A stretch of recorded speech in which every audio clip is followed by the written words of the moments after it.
Vale, imaginemos un crimen con varios implicados. La gran pregunta para el derecho penal es, ¿cómo se reparte la culpa? O sea, si hay varios culpables, ¿quién es el verdadero autor? Pues vamos a meterlos de lleno en este lío. Esta es sin duda la pregunta del millón. Pensemos, por ejemplo, en un atraco a un banco. ¿Tiene la misma responsabilidad el que entra con la pistola que el que espera fuera en el coche para la huida? Intuitivamente algo nos dice que no.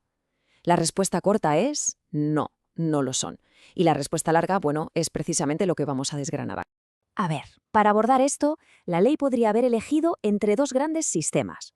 Uno, el sistema unitario, que es muy simple. Todo el que participa es autor, y punto. O dos, el sistema restrictivo, que es más detallista, distingue. Y nuestro Código Penal, concretamente en el artículo 27, se decanta por este último.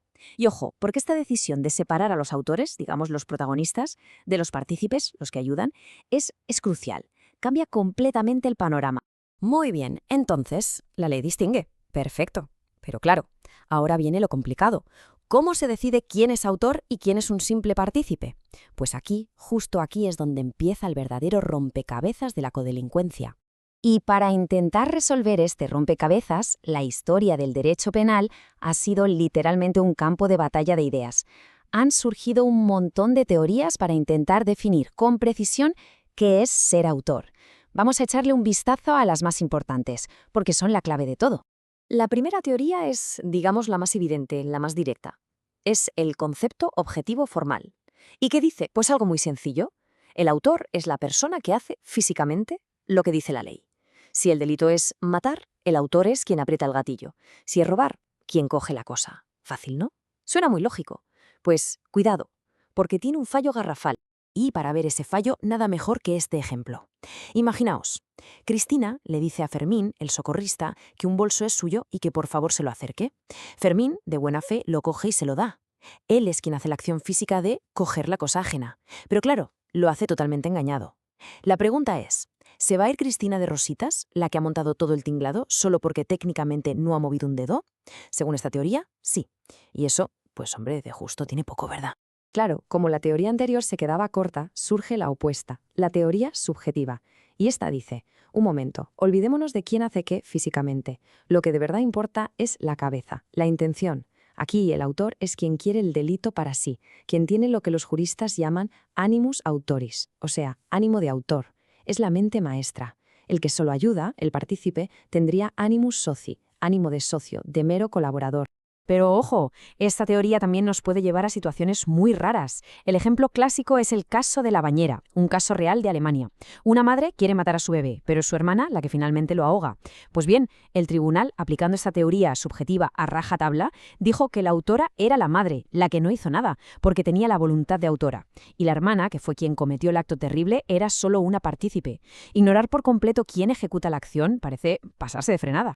A ver, si la teoría objetiva no funciona y la subjetiva tampoco, ¿qué nos queda? Pues la solución moderna, la que hoy se acepta mayoritariamente, es una especie de mezcla de ambas y se resume en un concepto fundamental, la teoría del dominio del hecho. Y esta es la palabra mágica, la que lo desbloquea todo: control. Ya no nos preguntamos solo quién lo hizo o quién lo quería. La pregunta clave, la definitiva, es ¿quién tenía el control? Tener el dominio del hecho significa ser básicamente el dueño y señor del delito. Es la persona que tiene los hilos, la que decide si se hace o no se hace, si se para, si se continúa, cómo se hace. Es quien tiene el control total del guión criminal. Y este es en esencia el criterio que utiliza nuestro Código Penal para decir quién es el verdadero autor. Vale, muy bien con la teoría, pero ¿cómo se come esto en la práctica? ¿Cómo se traduce ese dominio del hecho en la vida real? Pues la ley lo plasma en tres figuras, tres caras distintas del autor.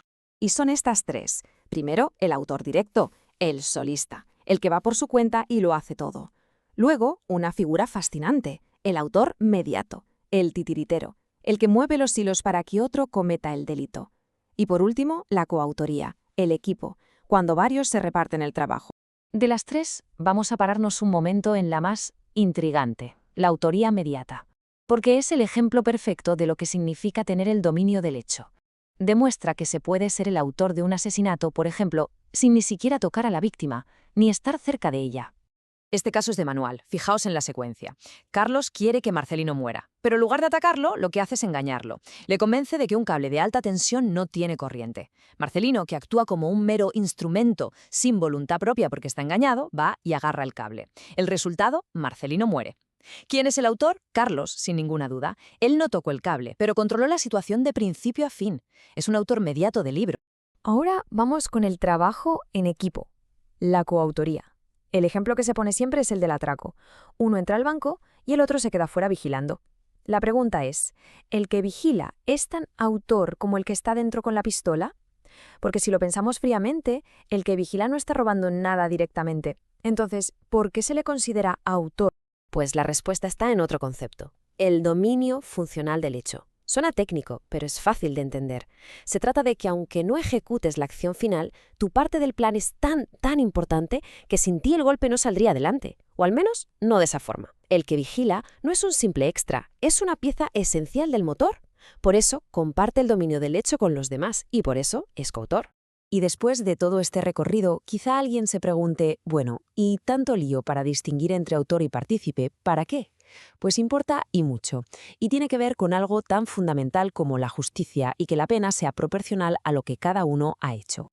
Aquí la clave está en el artículo 28 de nuestro Código Penal. Este artículo es el que pone las cartas sobre la mesa. Define quiénes son considerados autores: el directo, el mediato y el coautor, o sea, el solista, el titiritero y el equipo. Pero luego hace algo muy interesante. Dice que hay otras figuras, como el que induce a otro a delinquir o el que coopera de forma necesaria, que, atención, serán castigados con la misma pena que los autores. La ley entiende que su contribución es igual de grave. Si tuviéramos que resumirlo en una tabla, sería así de claro. El autor tiene el control, el dominio. Es el protagonista. El partícipe, por otro lado, ayuda, colabora, pero su papel es secundario, accesorio. No tiene el poder de decidir sobre el delito. Y esa diferencia, esa línea entre controlar y solo ayudar, es fundamental a la hora de imponer una pena. Así que, si nos tenemos que quedar con una sola idea de todo esto, que sea esta. En el derecho penal español actual, no se juzga únicamente la acción, el gesto físico. Se juzga sobre todo el control que se tuvo sobre esa acción. Y claro, todo esto nos deja con una última pregunta en el aire, una pregunta para darle vueltas. Si el control es lo que define al autor, ¿dónde está la frontera? ¿Dónde acaba la simple mala influencia sobre alguien y dónde empieza esa manipulación que te convierte en el autor, en el titiritero de un crimen? Esa es la delgada línea que los jueces tienen que dibujar cada día.